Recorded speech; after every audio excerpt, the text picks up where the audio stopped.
The ABCs of horror. Welcome to the Hellbound Horror Show. Isn't it a shame that things aren't always appreciated until it's too late? Like how an author can't make a living off of his own work while he's alive, but as soon as he's dead, he becomes one of the most influential writers of his era. Or a director who, time and time again, creates critical and commercial failures, but his brilliance is soon recognized after he's retired. Life is full of cruel and dark jokes like this, especially in the Necronomicon.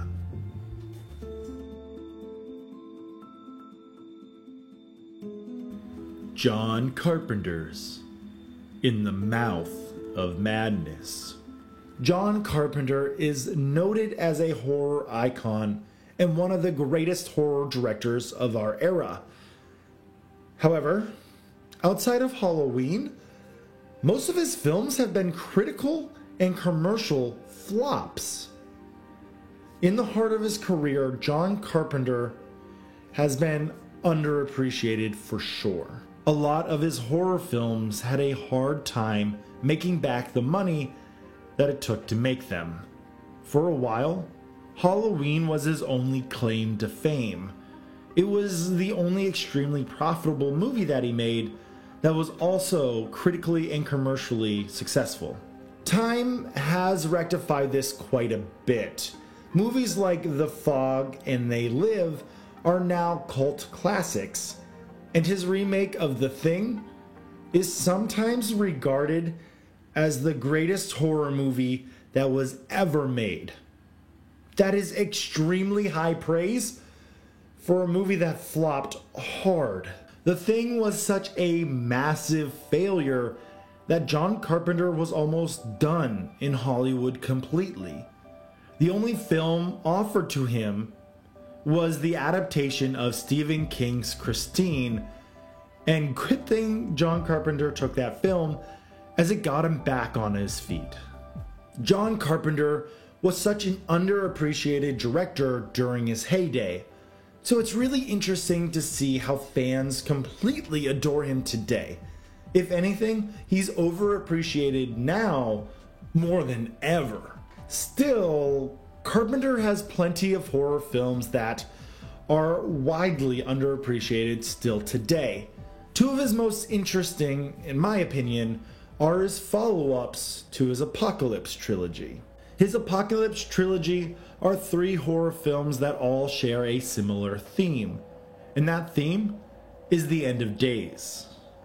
The story elements are all different, yet I find each to be a fascinating description of the end of the world. The Thing was the first in the series about a shape-shifting alien that can take any form. If it escapes the Arctic tundra, who knows what chaos it will bring across mankind. The next film in the trilogy was Prince of Darkness, which took a scientific look on the rebirth of Satan through a mystical cylinder. The third was In the Mouth of Madness, which we're going to be looking at tonight. In the Mouth of Madness was heavily inspired by American horror author H.P. Lovecraft, who was extremely underrated during his day as well, and even more so than Carpenter. If you've seen any of my videos, you've heard me mention Lovecraft before. He was one of the creators of cosmic horror, and he invented the Cthulhu mythos. It's just a shame because during his lifetime, he could barely feed his family off the wages that he made writing. It wasn't until after he was dead where his work finally gained some traction. Oh yeah, one more thing that he created and invented was the Necronomicon. So, thanks Lovecraft. Even the name, In the Mouth of Madness, is a play on H.P. Lovecraft's short story, At the Mountains of Madness. And if we're talking Lovecraft, we're going to be talking about some weird cosmic horror that we're not going to be able to comprehend. Buckle up, because this is going to be a treat. The movie starts at the end. We see John Trent, played by Sam Neill, being dragged into a loony bin. He's reluctant to go in willingly, as he believes he is a sane man. What brought him here? He was one of the best freelance insurance investigators in the business and was respected by his peers. So, what made him do this? Well, he tells the tale of what happened. As I said, he was the best insurance investigator in the business, and we see a great example of him knocking down a businessman who committed fraud. And while John sits down at a diner with the guy who hired him, some crazy dude eyes John up from outside and begins to walk towards the window with an axe. At first, you think that this guy just wants to ask John a question, but then you realize that this guy means business. He shatters the window of the restaurant and he asks John, "Do you read Sutter Kane?" There's dried blood coming from his eyes. And speaking of his eyes, his pupils are in two. Right before the guy kills John, cops come in and blast the dude away. Do you read Sutter Kane? What does that even mean? Well, think of Sutter Kane as the Stephen King in this universe, except he's 287 times more popular than King. Sutter Kane writes horror fiction, and his latest book will conclude the story he has established in his previous works. Actually, come to think of it, his new book is due out any day now. His loyal fans are getting restless, and it seems like everyone is waiting on the book to release. There's just one little problem. Sutter Kane is missing.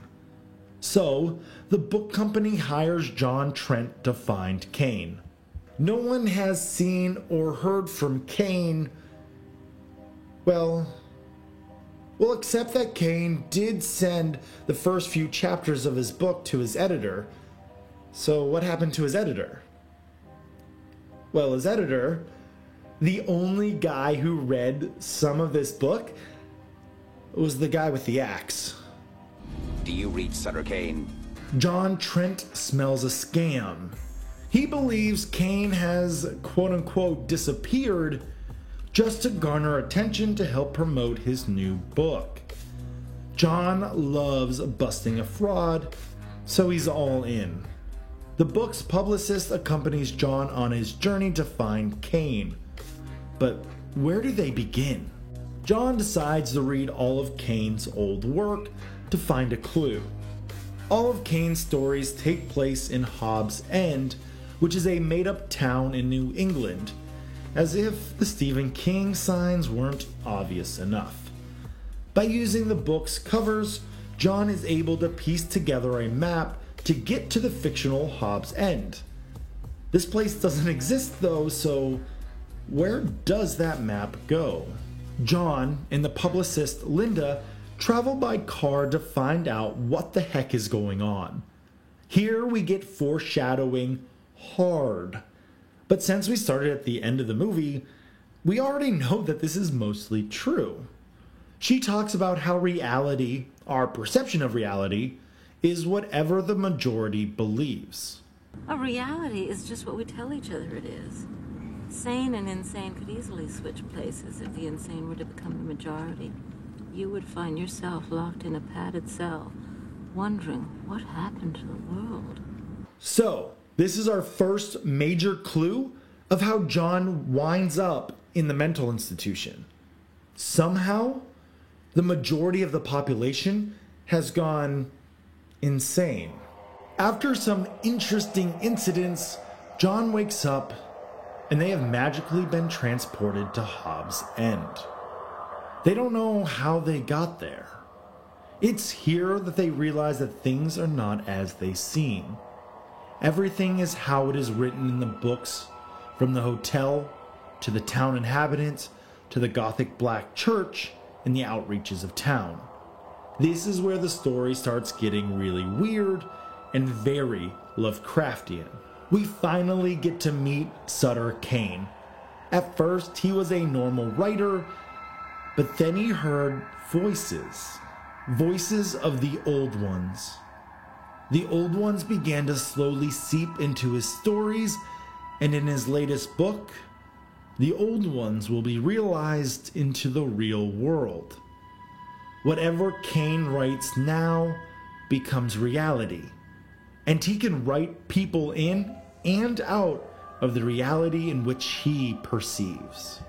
It's dark, twisted, and visually interesting. The movie does a great job of teasing the audience with the Old Ones. It shows us a little bit, but it always leaves the audience wanting to see more. The Old Ones also aren't the focal point. Sure, they're the driving force of the story, but they never steal the attention.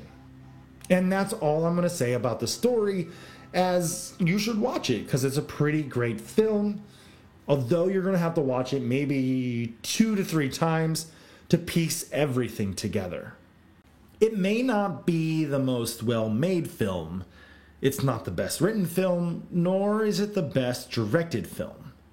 It's a film where you have to spend some time to think about it, but it's not so deep that you won't be able to piece it all together. Nothing about this film really screams great.